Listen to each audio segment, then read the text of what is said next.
राहुल गांधी जी की हर विदेश यात्रा भारत का अपमान करने में कहीं पीछे नहीं रहती और इस बार की प्रायोजित ये विदेश यात्रा भी उसी दिशा में है जहां वो अपमान तो प्रधानमंत्री मोदी जी का करना चाहते हैं, लेकिन अंत में देश का अपमान करने से नहीं हटते। पूर्व में भी आप देखें, वो भारत को एक राष्ट्र ही नहीं मानते, वो तो राज्यों का संघ कहते हैं और भारत के बढ़ते कदमों पर भी प्रश्न चिन्ह खड़ा करते हैं। आखिरकार राहुल गांधी जी विदेश में जाकर क्या पाना चाहते हैं? इस प्रायोजित कार्यक्रम के अंतर्गत वो क्या प्राप्त करने गए हैं? क्या देश के ऊपर कीचड़ उछालना ही उनका एक काम रह गया है? अंतर देखिए, जब जब राहुल जी बाहर गए तब तब उन्होंने देश के ऊपर प्रश्न चिन्ह खड़े किए, देशवासियों के ऊपर प्रश्न चिन्ह खड़े किए और मैं एक तरह से कहूं, जो साख भारत की आज पूरी दुनिया भर में बढ़ रही है उसको कहीं ना कहीं गिराने का काम लगातार राहुल गांधी जी करते हैं। एक तरफ प्रधानमंत्री जी के 6 दिन की यात्रा में लगभग 2 दर्जन दुनिया भर के प्रधानमंत्री, राष्ट्रपति उनसे मिलते हैं। 50 से ज़्यादा मीटिंग्स होती हैं जहां पे कलाकार, साहित्यकार, उद्योगपतियों से लेकर खिलाड़ियों तक सब मिलते हैं। भारत के बढ़ते कदमों की चर्चा दुनिया करती है और भारत में एक भविष्य देखती है।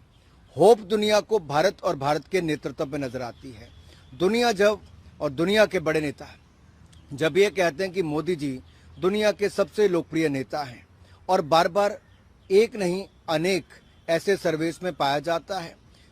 ऑस्ट्रेलिया के प्रधानमंत्री कहते हैं prime minister Modi is the boss. शायद राहुल गांधी जी को ये बात भी हजम नहीं हुई। इटली की प्रधानमंत्री ने जब कहा कि मोदी जी दुनिया के सबसे लोकप्रिय नेता हैं और किसी देश के प्रधानमंत्री अगर उनको अभिनंदन पांव छूकर करते हैं, शायद ये 75 वर्षों में कभी नहीं हुआ, तो कांग्रेस इसको हजम नहीं कर पाई।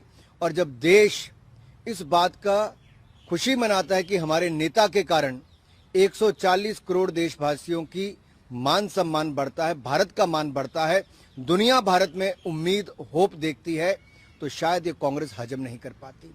और जिस कालखंड की बात राहुल गांधी जी करते हैं कि 80 के दशक में दलितों पर अत्याचार होता था, अनुसूचित जाति के परिवारों पर अत्याचार होता था, तब देश और प्रदेश में, उत्तर प्रदेश में कांग्रेस की ही सरकारें थी।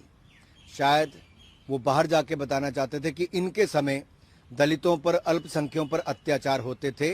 नरेंद्र मोदी जी की सरकार में सबका साथ, सबका विकास, सबका विश्वास और सबका प्रयास, इसी मूल मंत्र के साथ आगे चलते हैं। इनके समय लड़खड़ाती, चरमराती अर्थव्यवस्था थी, आज दुनिया की 5वीं सबसे बड़ी अर्थव्यवस्था हो गई है। इनके समय हिंदुस्तान की परंपराओं को मारने का काम किया जाता था, ये पश्चिमी संस्कृति की ओर देखते थे। नरेंद्र मोदी जी ने कला, संस्कृति और अपनी परंपराओं को एक बार फिर जगाने का काम किया है। हमने गुलामी की मानसिकता से बाहर निकलने का काम किया और अपने गौरवशाली इतिहास पर गर्व करने का काम किया। कांग्रेस ने अपने गौरवशाली इतिहास को सदा दबाने का काम किया और गुलामी की मानसिकता के साथ देश को चलाने का। यही अंतर है। आज वो विदेशों में जाकर राहुल गांधी जी भारत, भारतीयों और भारतीयता को अपमानित करते हैं, बदनाम करते हैं, कीचड़ उछालते हैं। ये देश को कभी स्वीकार नहीं होगा।